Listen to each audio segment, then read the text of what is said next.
मैं हूं शाकिर और आप देख रहे हैं ज़ीरो टू ज़ेनिथ, जहां हम टेक्निकल चीज़ों को इतना सिंपल करके बताएंगे कि उन्हें समझना और भी ज़्यादा इजी हो जाएगा। आज की वीडियो में हम बात करने वाले हैं कि डीएफए को मिनिमाइज़ कैसे किया जाता है। उससे पहले अगर आप नहीं जानते हैं कि डीएफए होता क्या है और ये टाइप किस चीज़ की है, तो उसके ऊपर मैंने एक मुकम्मल वीडियो बना रखी है और उस वीडियो का लिंक इस वीडियो के डिस्क्रिप्शन में आपको मिल जाएगा, आप वहाँ से जाके देख सकते हैं। तो आइए बात करते हैं मिनिमाइजेशन ऑफ डीएफए के बारे में। इसमें कुछ 4 स्टेप्स लिखे हुए हैं। मिनिमाइजेशन का काम ये है कि to remove dead state, inaccessible state, equivalent state और यूजलेस स्टेट।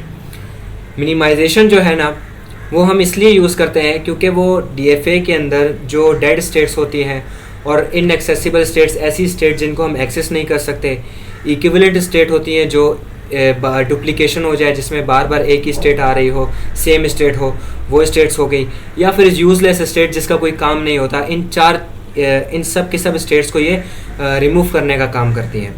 तो यहाँ पर हमें एक ग्राफ दिया गया है जिसके अंदर हमें ये बता रहे हैं कि ये जो क्यू नॉट है इसके साथ एक एरो है। ये एरो हमें बताता है कि ये हमारी इनिशियल स्टेट है, और जिस स्टेट के साथ डबल सर्कल आ जाए वो हमें बताता है कि ये हमारी फाइनल स्टेट है। तो इस ग्राफ में हमें ये बताया जा रहा है कि क्यू नॉट पे अगर ए इनपुट दिया जाए तो वो हमें Q5 पे लेके जा रहा है, और अगर Q नॉट पे B इनपुट दिया जाए तो वो हमें Q1 पे लेके जा रहा है। इसी तरह तमाम स्टेट्स एक दूसरे से जुड़ी हुई हैं A और B इनपुट पर, लेकिन इस पूरे ग्राफ में एक स्टेट ऐसी है जिसको हम एक्सेस नहीं कर सकते, वो है Q3। अगर आप देखें तो Q3 से इनपुट सिर्फ जा रहे हैं लेकिन इसकी तरफ कोई इनपुट आ नहीं रहा। मतलब ये एक ऐसी स्टेट है जिसको हम एक्सेस नहीं कर सकते। मतलब कोई ना कोई तो एक ऐसा इनपुट होना चाहिए ना। फॉर एग्जांपल Q7 से कोई ना कोई एक ऐसी लाइन जानी चाहिए B इनपुट से कि इसको पता चले हाँ Q7 पे अगर हम लोग B प्रेस करें तो वो Q3 पे ले जाए, लेकिन ऐसा कोई इनपुट है ही नहीं जो Q3 पर उसे लेके जाए। तो ये हो गई एक इनएक्सेसिबल स्टेट, एक ऐसी स्टेट जिसको हम एक्सेस नहीं कर सकते। तो इस ग्राफ में सबसे पहले तो हम इस स्टेट को रिमूव कर देंगे। दूसरा स्टेप हमारे पास ये होगा कि इस पूरे ग्राफ को हम एक ट्रांजिशन टेबल में लिखेंगे। तो इस ट्रांजिशन टेबल में हम तमाम स्टेट्स को लिख देंगे सिवाय Q3 के, क्योंकि Q3 मैंने पहले बता दिया कि एक ऐसी स्टेट है जो एक्सेस नहीं हो सकती। ट्रांजिशन टेबल कैसे बनता है, आपने यहाँ पर डेल्टा का साइन या सिग्मा का साइन लगा देना है, जो कि हमें ये बताते हैं कि ये ट्रांजिशन फंक्शन हो रहा है यहाँ पर। बाकी आपने आगे के जो 2 कॉलम है वहाँ पर आपने इनपुट्स बताने हैं। इस पूरी डायग्राम में हमें सिर्फ 2 इनपुट्स बताए गए हैं, या तो A है या B है, या A है या तो B है। तो यहाँ पर हमने एक A इनपुट लिख दिया और यहाँ पर हमने B इनपुट लिख दिया। उसके बाद हमने पहली स्टेट लिखी, सीक्वेंस से लिखना है, Q नॉट से लेके जो हमारी आखिरी है Q1, Q2, Q3, Q4, इस तरह सीक्वेंस से लेके लिखेंगे।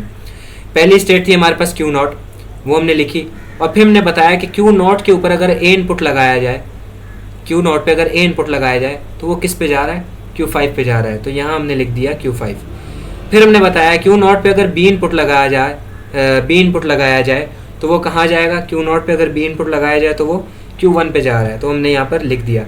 इसी तरह तमाम स्टेट्स का आपने लिखना है कि A इनपुट पे कहाँ जा रही है और B इनपुट पे कहाँ जा रही है। ये सब लिखने के बाद Q3 को छोड़ के, Q3 आपने इस पूरे टेबल में नहीं लिखना, ठीक है। Q3 आपने इसलिए छोड़ना है क्योंकि वो ऐसी स्टेट है जो हम एक्सेस नहीं कर सकते।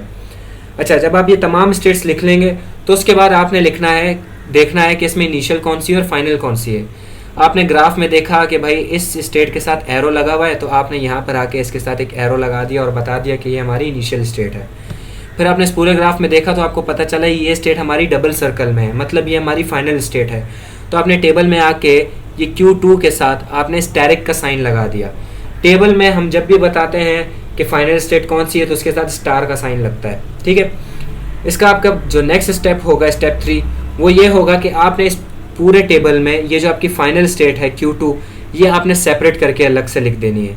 बाकी पूरे टेबल को नहीं छेड़ना, आपने सिर्फ इस फाइनल स्टेट को सेपरेट करके लिख लेना है। ये करने के बाद आपने चेक करना है अपने इस टेबल में जिसके अंदर कोई फाइनल स्टेट नहीं है, नॉन फाइनल स्टेट्स वाला जो टेबल है, उसमें आपने देखना कोई डुप्लीकेशन तो नहीं है। तो फॉर एग्जांपल किसी के इनपुट सेम तो नहीं है। तो अगर आप नोट करें Q1 का और Q7 का जो इनपुट है Q2 और Q6 वो सेम है। मतलब Q1 पे अगर A इनपुट दिया जाए तो वो भी Q2 पे जा रहा है, और B इनपुट दिया जाए तो Q6 पे जा रहा है। इसी तरह Q7 का भी A इनपुट पे Q2 पे जा रहा है और B इनपुट पे Q6 पे जा रहा है। तो ये Q2 Q6 और ये Q2 Q6 ये आपस में डुप्लीकेट हो रहे हैं, सेम आ रहे हैं। तो इन दोनों में से हमने कोई एक स्टेट को रिमूव कर देना है। तो हम कोशिश करेंगे जो हमारे लिए सबसे ईजी है वो है लास्ट वाली, हम लास्ट वाली को रिमूव कर देंगे। जब हम लोग लास्ट वाली को रिमूव करेंगे तो हमने पूरी टेबल में देखना है हमने कौन सी रिमूव की, Q7 रिमूव की।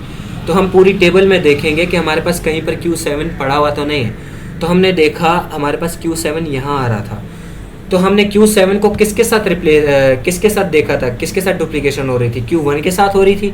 तो जहाँ पूरे टेबल में Q7 आ रहा था वहाँ से Q7 को कट करके आपने Q1 को लिख देना है। क्यों हमने Q7 को Q1 के साथ रिप्लेस किया है, ठीक है।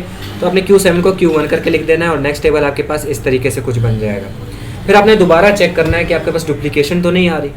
तो आपने जब देखा तो आपको पता चला कि भाई जो आपकी इनिशियल स्टेट है Q0 उसके इनपुट्स और Q4 उसके इनपुट्स सेम है, मतलब उसके इनपुट्स नहीं, उसके इनपुट्स पे आने के बाद जो रिजल्ट्स आ रहे हैं, जो स्टेट्स आ रही हैं वो सेम है, जो कि है Q5 और Q1, यहाँ भी Q5 और Q1। तो इन दोनों में से हम कोई एक स्टेट रिमूव कर देंगे। तो हम कोशिश करेंगे कि हम नॉर्मल स्टेट रिमूव करें, इनिशियल स्टेट को रिमूव ना करें। तो हम Q4 को रिमूव कर देंगे और Q4 को रिमूव करने के बाद हम पूरे टेबल में देखेंगे कि कहीं Q4 यूज़ तो नहीं हो रहा। तो देखा हमें पता चला Q4 यहाँ यूज़ हो रहा था। तो हमने Q4 को किसके साथ रिप्लेस कर देना है, Q0 के साथ रिप्लेस कर देना है, ठीक है। इतना करने के बाद आपके पास टेबल कुछ इस तरीके से दिखेगा। फिर आपने दोबारा चेक करना है कोई डुप्लीकेशन तो नहीं है। तो हमने देखा तो हमें पता चला नहीं भाई अभी और कोई डुप्लीकेशन नहीं है। तो हमने क्या किया, जो हमने अलग से की हुई थी फाइनल स्टेट को अलग करके लिखा था, हम उस फाइनल स्टेट को इसके अंदर दोबारा लिख देंगे। हमने फाइनल स्टेट को वापस इसके अंदर जोड़ दिया और फाइनल स्टेट को जोड़ने के बाद हम इसका एक मिनिमाइज्ड DFA का एक ग्राफ बना देंगे जो कि कुछ इस तरीके से दिखेगा। पहला ग्राफ याद होगा आपको किस तरीके से दिख रहा था। अब मिनिमाइज होने के बाद आप देख रहे हैं किस तरीके से दिख रहा है। ग्राफ कैसे बनेगा, सिंपल है। आपने Q0 की एक स्टेट बनाई जो कि इनिशियल है, एक एरो लगा दिया और फिर आपने कहा चेक किया A इनपुट पे कहाँ जा रहा है, B पे कहाँ जा रहा है। तो आपने एक A इनपुट यहाँ बना दिया, B यहाँ बना दिया और A इनपुट पे Q5 पे जा रहा था, आपने यहाँ Q5 बना दिया, वहाँ Q1 बना दिया। इसी तरह एक मिनिमाइज़ करके आप ग्राफ बना सकते हैं। ज़रूरी नहीं है ग्राफ इसी तरह दिखे, आप हो सकता है A इनपुट यहाँ ले जाएँ, B यहाँ ले जाएँ, तो ये अलग अलग तरीके से बन सकता है लेकिन मिनिमाइज होके बनेगा, ठीक है। आई होप आपको ये वीडियो पसंद आई होगी, इसलिए मेरी वीडियो को लाइक करिएगा, शेयर करिएगा और सब्सक्राइब भी करिएगा। और साथ ही साथ कमेंट में ज़रूर बताइएगा कि मैं नेक्स्ट किस टॉपिक पर वीडियो बनाऊँ। तो मिलते हैं अगले वीडियो में, अभी के लिए अल्लाह हाफिज़।